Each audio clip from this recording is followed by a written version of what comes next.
The Whitmore family had lived in their quiet suburban home for years without incident. It was a cozy place, a little outdated, but full of warmth and character. When they finally decided to renovate the basement, they had no idea that their lives were about to change forever. It all started with a hammer strike.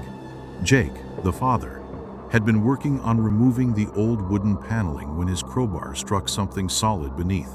With a few more forceful pulls, the section of the paneling tore away, revealing something unexpected: a wall of old bricks that didn't match the rest of the foundation. "Hey, look at this," Jake called out to his wife Lauren, who was upstairs making dinner. Lauren came down, wiping her hands on a dish towel, and frowned at the strange sight. Their teenage daughter, Emily, peered over Jake's shoulder, intrigued. "That's weird," she muttered. "Why would someone just wall up a section of the basement?" Jake's curiosity got the better of him. He grabbed a sledgehammer and started smashing at the bricks. Dust filled the air, and the deeper he went, the stranger it became. Finally, after breaking through enough of the old brickwork, a dark void emerged, a doorway leading into pitch blackness. Lauren shuddered. "This doesn't feel right," she whispered. But Emily, ever the adventurous one, was already reaching for her phone flashlight. "Come on, we have to see what's in there." The beam of light revealed a narrow corridor, lined with damp stone walls. The air was stale, thick with a smell of mildew, and something rotten. Jake hesitated before stepping inside. He wasn't sure what he expected, perhaps an old storage room or forgotten part of the house's foundation. What he didn't expect were the carvings. Strange symbols covered the stone walls, etched deep into the rock. They weren't random scratches. They were deliberate, forming spirals and crude depictions of human-like figures with elongated limbs and hollow eyes. Lauren reached for Jake's arm. "I don't think we should be in here." But Emily was already walking ahead, her light bobbing in the darkness. "It's probably just some weird old history," she reasoned. "Like maybe the original owners?" A sudden thud cut her off. The light wavered as Emily spun around, wide-eyed. "Did you hear that?" Jake turned, glancing back toward the opening. The dim glow from the basement lights barely reached the entrance now, and the corridor seemed impossibly long. From the darkness ahead, "Okay, that's enough," Lauren snapped, grabbing Emily's arm. "We're getting out of here." But before they could move, the basement lights flickered and died, plunging them into complete darkness. The air turned frigid. A faint whisper drifted from the depths of the corridor, a voice that didn't belong to any of them. Jake fumbled for his phone and turned on the flashlight. The light trembled as his hands shook. "We're leaving. Now." They hurried back toward the opening, but as they reached it, they found something that hadn't been there before. The bricks were back. Lauren screamed, "What the hell is happening?" Jake lunged forward, slamming his hands against the forming wall, trying to break it apart. But it was too late. Within seconds, the way back was gone. They were trapped. Emily whimpered, pressing herself against her mother. The whispering grew louder now. No longer just a faint murmur, but a chorus of disjointed voices. A cold wind whipped through the corridor, despite there being no visible openings. And then, from the darkness ahead, something moved. A shadowy figure stepped forward. It wasn't quite human. Its limbs were too long. Its posture twisted at unnatural angles. Its hollow eyes gleamed in the faint light of their phone flashlights. The whispers stopped, replaced by a clicking sound like bone against stone. The thing smiled. Emily screamed, and the lights on their phones flickered violently, plunging them into brief moments of darkness. When the light steadied, the figure was closer. Jake grabbed his wife and daughter, forcing them backward. His mind raced. There had to be another way out, another passage, something. But the corridor stretched endlessly behind them now, the basement entrance completely erased. There was no logic to it, no sense of space or reason. They were somewhere else. The figure took another step, its elongated fingers twitching. A raspy breath escaped its lips, and in a voice that was both a whisper and a growl, it spoke one word. "Stay." Lauren sobbed, clutching Emily. Jake clenched his fists, heart hammering. They couldn't stay. They wouldn't. And then, the lights went out completely. The darkness swallowed them whole. Jake, Lauren, and Emily stood frozen, their breath shallow, the cold air wrapping around them like unseen fingers. The whispering voices had stopped, replaced by an even more unsettling silence. Then, a scraping sound. Slow, deliberate. "Dad?" Emily's voice was barely above a whisper. "Where are we?" Jake's phone flashlight flickered. The corridor had changed. The walls, once rough stone, now appeared smooth and black, like polished onyx, reflecting twisted versions of their faces. Lauren grabbed his arm. "We have to move. We can't just stand here." He nodded and took Emily's hand, guiding her forward. The corridor seemed endless, but after what felt like hours, they stumbled into a massive chamber. Torches lined the walls, casting long shadows that twisted and danced. At the center stood an altar, carved from the same black stone, its surface etched with more of those strange symbols. Emily gasped and pointed. "Look!" At the far end of the room, a doorway stood tall and arched, its edges pulsating with a sickly red light. The way out, or so they hoped. "Code through the chamber. You do not belong here." The figure from before emerged from the shadows. Its long limbs twitched unnaturally, hollow eyes burning with malice. It stretched out one grotesque hand toward them. "Stay." The temperature dropped further, their breath visible in the air. The walls pulsed as if alive, and the whispers returned, louder now, filled with anger. Jake took a step forward, shielding his family. "We don't want trouble, we just want to leave." The entity tilted its head, studying them. Then, in a voice that no longer sounded entirely inhuman, it whispered, "You broke the seal. You let it wake." Lauren's grip on Emily tightened. "What does that mean?" A deep rumbling shook the chamber, and something stirred beneath their feet. Cracks formed along the stone floor, a deep red glow emanating from below. The air thickened, vibrating with an unseen force. The entity suddenly lunged. Jake barely had time to react. He shoved Lauren and Emily toward the doorway. "Run!" The creature's elongated fingers swiped at him, missing by mere inches as he ducked. He grabbed a fallen torch and swung it wildly, the flames flickering against the polished walls. Emily reached the doorway first, her hands pressing against the strange red light. It felt solid, like a barrier. "It won't let us through," she cried. Lauren pounded on the surface. "Jake!" The entity howled in rage. The torches lining the chamber flared, illuminating the carvings all around them. Stories of something ancient, something that had been trapped for centuries beneath their home. And now, thanks to their curiosity, it was free. Jake dodged another attack and ran to his wife and daughter. He pressed his hand against the doorway, feeling an invisible force pushing back. The whispers became deafening. The walls began to close in. The creature advanced, its movements jerky, unnatural. "There has to be a way," Lauren sobbed. Jake's mind raced. Then his eyes fell on the altar. He didn't know why, but something about it called to him. Without hesitation, he sprinted toward it, placing both hands on the cold stone. The entity shrieked as the symbols on the altar flared to life. The entire chamber trembled, the red glow intensifying. The whispers turned into a roar, and suddenly, the force keeping the doorway sealed vanished. Lauren yanked Emily through, tumbling into darkness. Jake turned just in time to see the entity lunge at him, its mouth opening wide, revealing rows of jagged teeth. He threw himself backward, diving through the doorway. Everything went black. When Jake opened his eyes, he was lying on the cold concrete floor of their basement. The air was thick with dust, the smell of mildew strong. A faint light flickered above a single bulb swaying slightly. Lauren and Emily were beside him, both stirring. Jake sat up, his heart still hammering. He turned to the wall where the hidden door had been.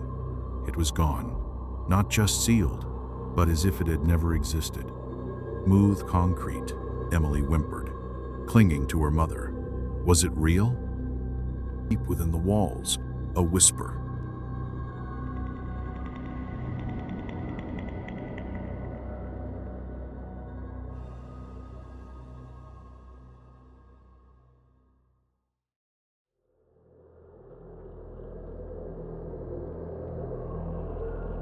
Jacob had always hated the basement. It was cold, damp, and smelled like something rotting beneath the floorboards. His parents stored old furniture, holiday decorations, and forgotten junk down there, but he only went in when absolutely necessary. Tonight, it was necessary. His favorite baseball had bounced down the wooden steps and rolled into the basement's darkest corner. He stood at the top of the stairs, gripping the railing, staring down into the abyss. The single dangling light bulb swayed slightly, casting uneasy shadows that seemed to move on their own. Jacob swallowed hard and forced himself down the stairs. Each step groaned under his weight, echoing through the cavernous space. He reached the concrete floor and exhaled, trying to ignore the way the walls seemed to close in around him. He spotted the ball near an old overturned dresser.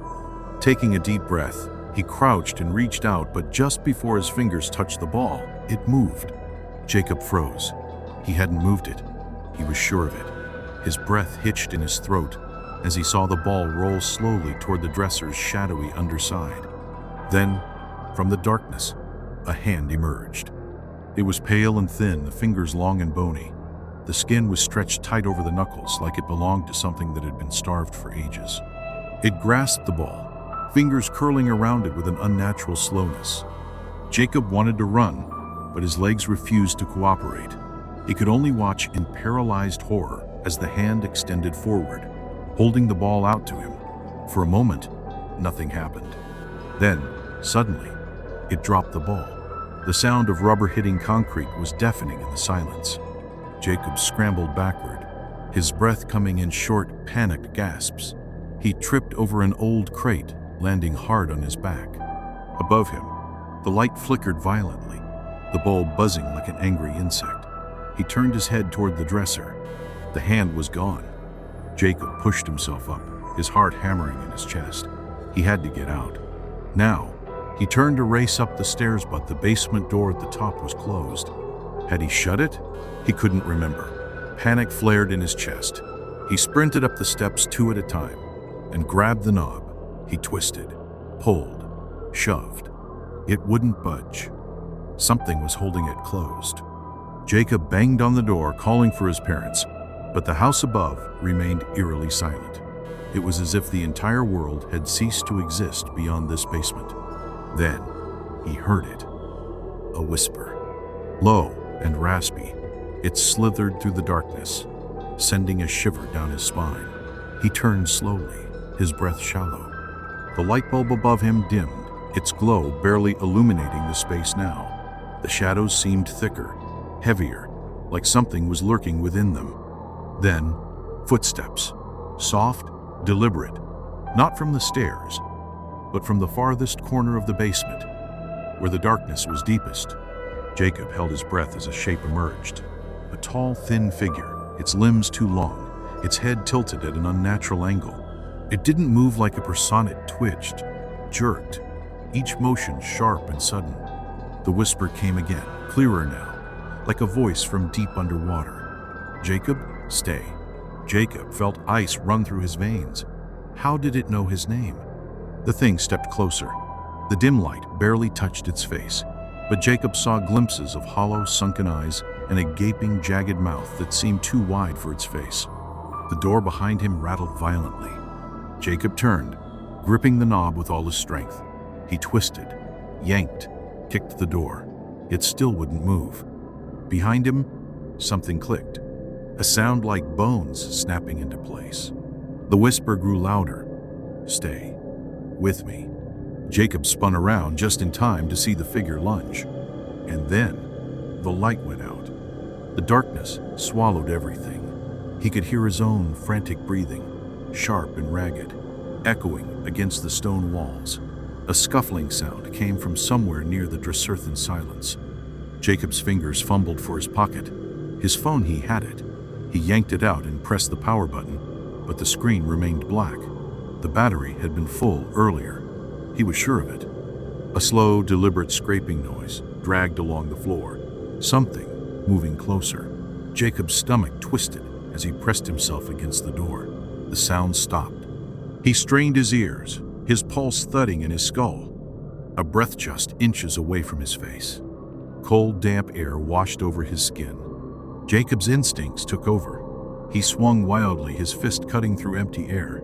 Then, a whisper right against his ear. "Run." The door suddenly burst open, throwing Jacob off balance. He stumbled onto the kitchen floor, gasping. The basement light flickered back on. He turned back. The basement was empty. The door, wide open now, led to a silent, undisturbed space. No hand, no figure, nothing. Jacob slammed the door shut and locked it. Jacob avoided the basement for days, but the memory of the whisper haunted him. At night, he swore he could hear faint scratching sounds beneath the floor, like fingernails dragging against wood. He told himself it was his imagination. Then, the whispers returned. Late one evening, as he lay in bed, he heard it soft, barely audible but unmistakable. "Jacob, come back." His body tensed. He pulled the blanket over his head, squeezing his eyes shut. But the whisper grew louder, curling around him like a cold wind. "You left too soon." Jacob's breath came in short gasps. He tried to tell himself it was a dream, but then, thump! A heavy knock echoed from beneath his bed. His stomach clenched as he felt the mattress shift ever so slightly. He held his breath, every muscle in his body frozen in terror. Then, another whisper. "I found a way up." Jacob bolted upright and flicked on his bedside lamp, casting a warm glow across his room. Nothing. His floor was empty, his closet door was shut, and the basement door was still locked. But the air felt wrong, heavy, pressing against him. The whispers stopped, but the silence was worse. Jacob climbed out of bed, his feet hesitant against the wooden floorboards. He had to be sure. He tiptoed to his bedroom door and peered into the hallway. Everything was still. The house was silent. Then, a creak. His heart stopped. It came from downstairs. Jacob knew he shouldn't check. Every part of his being screamed at him to get back under his covers, but something pulled him forward. The same force that had made him reach for the ball in the basement now guided his steps down the hall. As he reached the top of the stairs, the dim glow of the kitchen nightlight illuminated the doorway to the basement. It was open. The breath left Jacob's lungs in a rush. He had locked it. He knew he had. His fingers twitched at his side, unsure whether to retreat or confirm what he already suspected. He stepped forward. The basement was darker than it should have been. The single light bulb swayed, but it was off. The deeper he looked, the more the shadows seemed to shift, twisting unnaturally. Then something moved. Jacob's heart pounded as a shape appeared at the bottom of the stairs, taller than before, darker. Its head jerked in quick, unnatural angles as it started to ascend. The whispers slithered up the steps, filling Jacob's ears. "You should have stayed." Jacob stumbled backward, his foot catching on the rug. He hit the ground hard, his breath knocked from his chest. The thing moved faster now, reaching the midway point of the stairs. The air grew thick, suffocating. Jacob clawed at the floor, scrambling to his feet just as the figure reached the last step. Its hand extended, reaching for him. Slam! The basement door shut violently, rattling on its hinges. Jacob gasped and staggered backward. He barely registered that he hadn't moved it. Something else had. The whisper was muffled now, trapped behind the wooden door. Jacob didn't wait. He turned and ran, bolting up the stairs to his bedroom. He slammed the door, locked it, and threw himself into his bed, burying his face into the pillow. The whispers continued, faint but insistent, clawing at his mind. "You left too soon." Or the next. By the third night, he realized the whispers weren't coming from the basement anymore. They were inside his room. His closet door creaked open. Jacob's body seized in fear as he saw a thin, bony hand slide out from the darkness. It moved slowly, deliberately, its fingers flexing like a spider preparing to strike. The air in his room turned ice cold, his breath visible in the dim glow of his nightlight. "Stay," the whisper came again, echoing from within the closet. Jacob backed up, pressing himself against the headboard. The figure emerged, impossibly tall, its limbs bending at grotesque angles. Its sunken eyes locked onto him, its gaping mouth stretching wider, revealing rows of jagged, blackened teeth.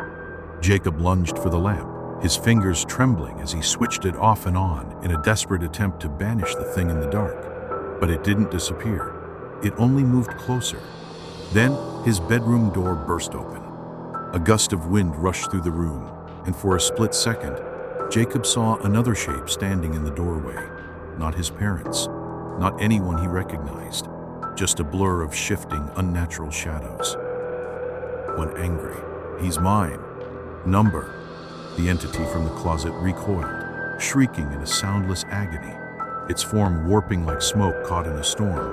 The figure at the door raised a hand, and suddenly, the shadows vanished.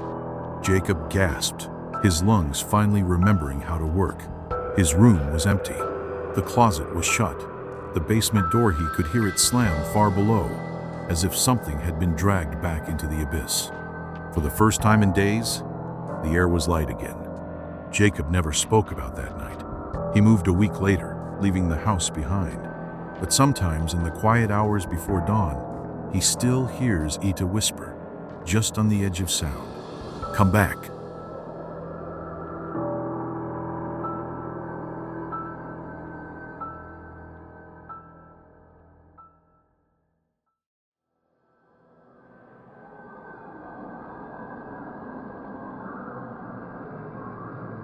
I never liked basements. Something about them always made my skin crawl. The stale air, the damp chill, the way the darkness seemed heavier down there. My childhood home had one, of course. A deep, cavernous thing with stone walls and wooden steps that groaned under your weight. I hated it. But the one in my new house? It was worse. So much worse.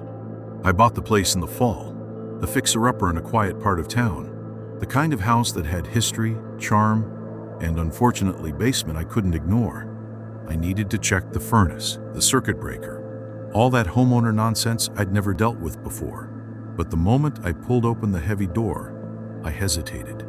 The light switch was just inside, but flicking it did nothing. Dead bulb, I assumed? I sighed and pulled out my phone's flashlight, aiming it down the stairs. The beam stretched only so far, barely illuminating the bottom. The steps looked warped, old wood sagging as if waiting for the right moment to splinter underfoot. As I descended, the air grew thick and stale. It smelled wrong. Not just damp, but something deeper, something rotten beneath the surface. I forced myself down, my light darting around the space. It was empty mostly. An old workbench against the far wall, a rusted metal shelf with a few forgotten tools, and a furnace crouched in the corner like something alive. Then I saw it. Something on the floor. A long, dark stain stretching from the base of the furnace toward the center of the room. Dried, crusted over. Blood. Or something close enough to it that my stomach turned. I swallowed hard, telling myself it was nothing. Maybe an old spill, rust. Something explainable. But then my phone flickered just for a second. The flashlight dimmed, then steadied again. My breath hitched. The air felt colder. And then footsteps. Not from upstairs, not from outside, from behind me. I spun, nearly dropping my phone. The beam of light swept wildly, but the basement was empty. My pulse pounded in my ears. I couldn't have imagined it. It was clear, distinct. A step, then another, right behind me. The sound of breathing. I bolted up the stairs, taking them two at a time, nearly tripping in my panic. I slammed the door shut, my breath ragged. For a long time I stood there, pressing against the wood as if something might try to push back, but nothing came. I convinced myself I was just jumpy. The house was old. Old houses made noises. That was all. But that night, I locked the basement door. I didn't even own a lock before, but I went out and bought one the next day. That should have been the end of it, but it wasn't. 3 nights later, I woke up to a noise, a slow, deliberate creaking. The basement door. I sat up in bed, heart hammering. I locked that door. I was sure of it, but the sound it was unmistakable. The quiet groan of wood, the hesitant shift of metal. Then, something soft. A click. The lock being undone. I grabbed the nearest thing, a lamp, and crept into the hallway. The house was silent. Too silent. My skin prickled as I tiptoed closer to the basement door. It was open, just an inch. A sliver of darkness waiting for me. I reached for the knob, my fingers trembling. The moment my hand touched it, bang! The door slammed shut with enough force to shake the walls. I stumbled back, the lamp slipping from my grip and shattering on the floor. My breath came in ragged gasps. My hands shook. Something was down there, and it didn't want to stay there anymore. I bolted to my bedroom, shoving a chair against the door. My heart felt like it was trying to escape my chest. I didn't sleep that night. I didn't even move. I just sat there, waiting for the sun to come up. The next day, I did what any sane person would do. I called a locksmith. I had them install a deadbolt, the strongest they had. The man looked at me oddly when I asked for one on an interior door, but I didn't care. Once it was installed, I tested it over and over. Secure, unmovable. I wasn't taking any chances. That night I heard it again. The creaking, the slow, deliberate shifting of wood, and then scratching. Soft, patient, as if something on the other side of the door was testing, waiting. I didn't move, I barely breathed. But as I sat there in my bed, staring at the locked door, something whispered. Low, hushed, just beyond the wood. And then, ever so softly, a single knock.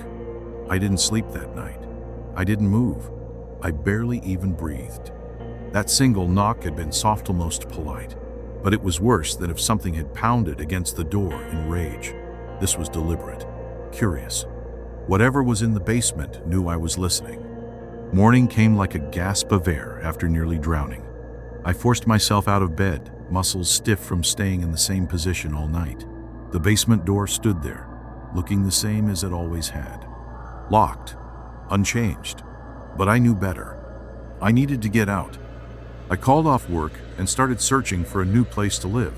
I didn't care about losing money on the house. I didn't care about explaining it to anyone. I just knew I had to leave. But moving takes time, and I still had to spend one more night there, with my keys in hand, ready to bolt the moment the sun came up. But exhaustion won. I don't know what time it was when I woke up. I only knew something was wrong. The air was heavy, thick. My breath came too fast, too sharp. And then I noticed the bedroom door was open. My heart nearly stopped. I knew I had closed it.